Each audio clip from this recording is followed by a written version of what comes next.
Era metanarrativa, beleza, pessoal? Gente, é o seguinte, aqui nesse vídeo a gente vai tratar sobre o assunto da graça comum, né, o conceito de graça comum e antítese em Abraham Kuyper, né? No outro vídeo, no vídeo anterior, eu falei sobre uma breve introdução a respeito de Abraham Kuyper, né? E nesse vídeo aqui eu quero abordar esses dois conceitos e a gente vai ver como eles se aplicam, né, assim, de uma maneira bem melhor, como eles estão bem fundamentados, por assim dizer. E para a gente poder falar sobre isso, eu vou ler aqui um trecho desse livro, né, Em Toda a Extensão do Cosmos, que é um livro do Abraham Kuyper, né, de alguns textos selecionados dele. Um livro muito interessante, né? Esse trecho aqui que eu vou falar é um trecho, né, lá da palestra de encerramento sobre Calvinismo e futuro. Aí Kuyper vai falar o seguinte: tão verdadeiramente quanto cada planta tem uma raiz, do mesmo modo, um princípio verdadeiramente esconde-se sob cada manifestação da vida. Estes princípios estão interligados e têm sua raiz comum em um princípio fundamental. E a partir desse último é desenvolvido lógica e sistematicamente todo o conjunto de conceitos governantes e concepções que irão compor nossa vida e cosmovisão. Com uma biocosmovisão coerente como esta, apoiando-se firmemente sobre seu princípio e autoconsciente em sua esplêndida estrutura, o modernismo agora enfrenta o cristianismo.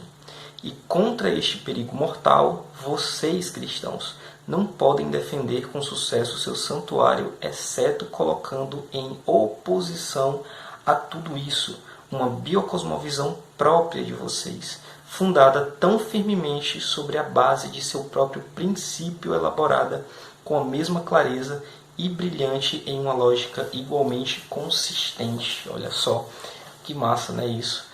Kuyper era um cara muito inteligente. Bem, gente, o que isso daqui que eu falei tem a ver com esses dois conceitos aqui que eu vou explanar, né? O conceito de graça comum, ali no calvinismo clássico, né, ele já é um termo próprio do calvinismo, né, ali de Calvino mesmo. A ideia é, lá na Bíblia, né, em Mateus, vai falar que Deus ele derrama chuva sobre os justos e sobre os injustos, né? Então, o conceito de graça comum está pautado, a grosso modo, nesse aspecto aí, né, nesse versículo aí, que vai falar que todas as pessoas, né, até aquelas que são regeneradas, salvas, quanto aquelas que são depravadas totalmente e não são regeneradas, né, ou seja, as pessoas ímpias que não passaram pelo processo de conversão, todos igualmente eles desfrutam e usufruem das benesses de Deus, que Deus derrama sobre todo o cosmos, mesmo após a queda, né? Porque a queda ela acabou provocando uma problematização cósmica, né? Não foi só apenas na natureza do homem, porém foi em todo o cosmos. Então o conceito de graça comum é que, a grosso modo, né, claro, é que Deus ele derrama chuva sobre todos, né? Deus ele derrama graça sobre todos, né? Resquícios ali da sua glória sobre as pessoas. E Kuyper desenvolve isso de uma maneira bem brilhante, né? De que nós devemos olhar a graça que Deus derrama sobre todo o cosmos, sobre todas as esferas, né, por assim dizer, da vida, e que a partir disso nós devemos glorificar a Deus, né? Mas como assim?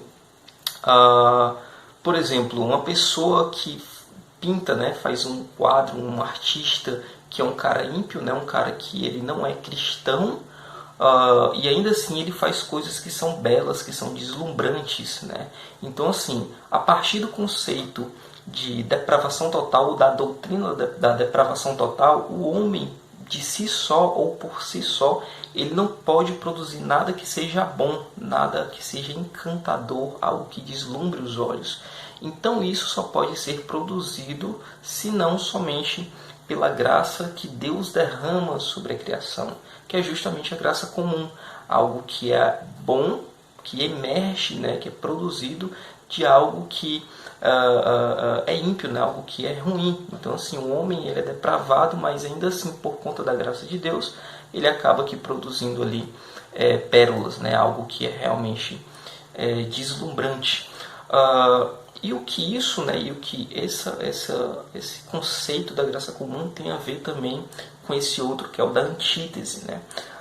O conceito de antítese em Kuyper é que nós cristãos, né, como nós estamos presentes no mundo, nós temos que apresentar nossa doutrina, as nossas crenças, como um pé de igualdade, né, de sistema de vida, de cosmovisão, por isso que ele trabalhou muito nesse conceito de cosmovisão, para que as pessoas elas consigam enxergar, elas consigam ver o aspecto doutrinal religioso não apenas como algo que está preso à eclesiologia, mas algo que é uma proposta que eles possam ver em pé de igualdade ao mesmo tipo de cosmovisão e de sistema filosófico, reflexivo e de bios, né, de vida mesmo, que pode não só estar em pé de igualdade com eles, mas também que pode contrapô-los, tá bom? Então é isso. Isso aí eu vou fazer aqui o casamento dos dois, né? O que tem a ver a graça comum com esse aspecto antítese, né? E o exemplo que eu quero tratar aqui é justamente aquele de Paulo em Atos, né? Lá no livro de Atos vai falar que Paulo ele estava no Areópago e ali ele arrazoava com os epicureus, né? Os filósofos, né? Ele estava ali conversando, ou seja, dialogando, ou seja, ele estava presente em um ambiente que fosse secular, da qual aquelas tais pessoas, se Paulo ele se referisse à Torá, por exemplo, eles não entenderiam porque eles ovacionavam os seus filósofos, a sua crença tão somente filosófica, no campo das ideias e não tão no campo metafísico, né?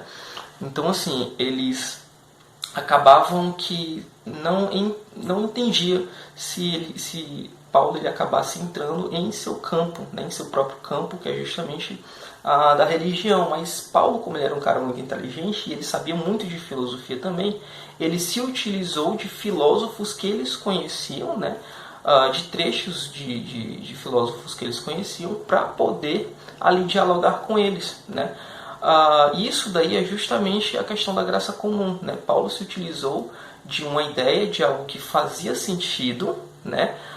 Porque a graça comum ela tem isso daí, né? Esse tipo de ensinamento de que, por exemplo, se um ímpio ele faz caridade, né? Aquela caridade que o ímpio está fazendo não é de si própria, senão pela graça comum, ou seja, é o próprio Deus que derrama esse tipo de graça para que ele opere, né? Se o ímpio ele fala a verdade ou ele produz conceitos, reflexões, pensamentos que fazem sentido à vida, se você observar, tem até muito a ver assim, com princípios, inconscientemente tem a ver com princípios que são também, de certa forma, bíblicos e cristãos. Aquela tal ideia que aflorou em sua mente não foi por si próprio, senão pelo próprio Deus, né, que fez com que ele refletisse e acabasse tendo aquele ponto de vista. Então, assim, Paulo falou algo que fazia sentido, apresentou ali para eles, ou seja, dialogou a partir daquilo que eles conheciam, entrando nesse conceito da graça comum, só que ele apresenta, é claro, uma contraproposta, e isso daí é justamente a questão da antítese, né? Kuyper, ele vai ensinar que os cristãos, eles não só apenas têm que estar inseridos na sociedade, em esferas, em embates, para poder dialogar, e dialogar, por aqui dizer, não é ser coadunar com aquilo, né? Não é compactuar com aquilo, mas é realmente de se apresentar em pé de igualdade em um embate, em uma conversa, como também ele tem que apresentar uma antítese, algo que se contrapõe àquilo dali, ou seja, apresentar uma antítese àquela tese que eles apresentam e assim, a partir disso daí, consequentemente, ser a solução para a problematização, tá bom? Então, Kuyper, ele trabalha isso de uma maneira bem fenomenal, né? A questão da graça comum, aplicado também ali à antítese, né? E o mais interessante como eu citei nesse trecho aqui, ele está falando sobre um inimigo mortal, e aí ele se refere ao modernismo, né? que é justamente algo que está querendo ali sufocar o cristianismo. E ele faz ali uma aclamação, né? Ele chama realmente os cristãos para esse combate na esfera intelectual.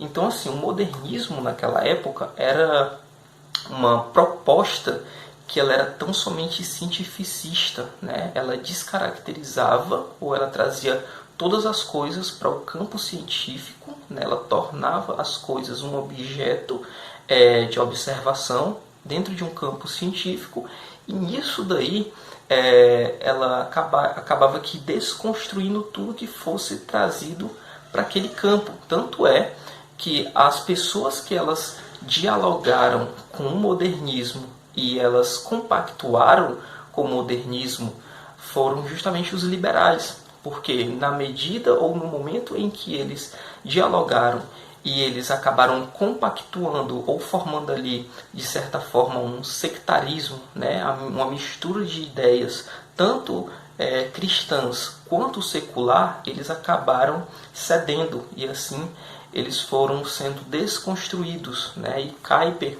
ele é uma pessoa bastante crítica disso, porque Kuyper também, em seu passado, ele foi uma pessoa simpatizante do liberalismo. Então ele fala até com um certo conhecimento de causa, porque ele já esteve presente naquela mesma situação e ele sabe o quão nocivo é aquilo dali.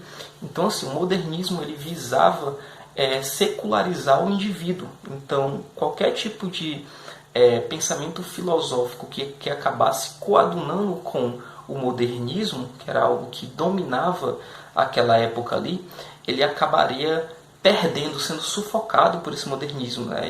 E o modernismo para Kuyper é bem semelhante ao que era o gnosticismo aos cristãos primitivos, né? Ali dos cristãos da primeira época da era cristã, que o gnosticismo foi uma seita, né, uma heresia que acabou quase que sufocando, chegando mais próximo de sufocar o cristianismo.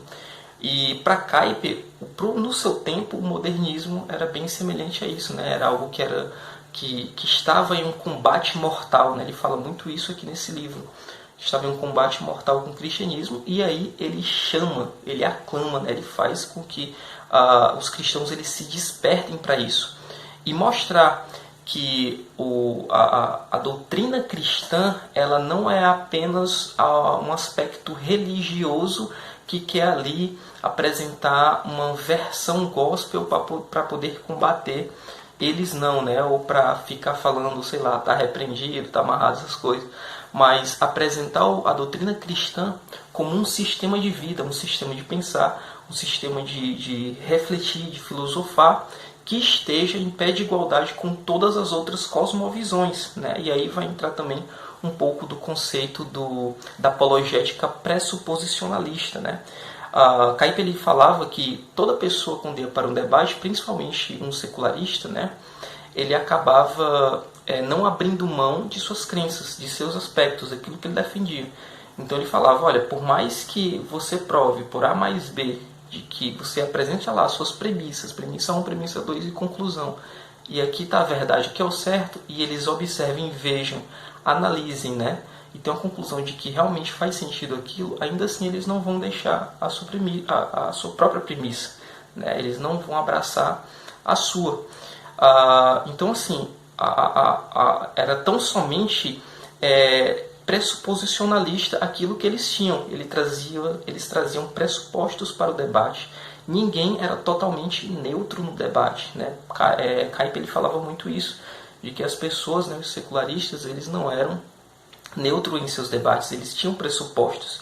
Então, assim, quando nós formos estar nesse pé de igualdade, estarmos nesse embate, nós temos que ir com nossa doutrina também, com o nosso tipo de cosmovisão, para que nós estejamos em pé de igualdade e assim nós possamos provocar também essa mudança de percepção, né? Porque eles têm a deles próprias e eles não conversam com a nossa, né? Eles não dialogam com a nossa, eles não pegam algo que seja nosso. Então a proposta é provocar nos cristãos que nós estamos em uma guerra contra esses tais modernistas que têm seus pressupostos, têm suas cosmovisões, seus sistemas já bem formulados e bem fundamentados, e nós também temos que fundamentar e formular o nosso para que nós também possamos combatê-los no campo das ideias, né? E assim nós possamos apresentar e glorificar a Deus a partir disso daí. Por quê? Porque nós observamos que, por exemplo, na esfera de governo, né, da política, nós sabemos que o governo justo e perfeito é o governo de Deus, é o governo de Cristo. Então nós devemos estar bem formulados e bem fundamentados, apresentando a nossa doutrina, os nossos pressupostos, para que possamos combatê-los a partir de um ponto que realmente é justo, de um ponto que é realmente perfeito. E eles não. Eles estão partindo de princípios que são caídos, né? Então, um governo justo, ele não vai apresentar aquilo que é plenamente justo, entendeu? Por mais que haja graça comum. Mas se em contraposição há justamente a questão, como ele vai falar bem depois, da graça particular, da regeneração da alma, então a partir disso daí você vai entrar em contato com aquilo que é justo, perfeitamente pleno, então nós temos que abraçar isso daqui. Nós temos que abraçar o que é perfeitamente justo, o que é plenamente perfeito, plenamente justo. Entendeu? Então, assim, se contrapor. O que é caído, ele não vai trazer para nós benesses de uma forma perfeita, como é aquilo que nós já conhecemos, que é Deus, que Ele traz para nós benesses que são eternas, e não só enquanto nós estamos aqui e nos dirigimos até ao escatom, que é justamente as últimas coisas, né? Os últimos acontecimentos, a consumação dos séculos, né? Porque os ímpios, os injustos, eles vão usufruir dessas benesses, dessa graça comum só até aquele período. No estado eterno, eles já não vão mais usufruir disso daí não, entendeu? Agora, nós que já conhecemos o que é plenamente justo e plenamente perfeito, nós iremos desfrutar disso no estado eterno.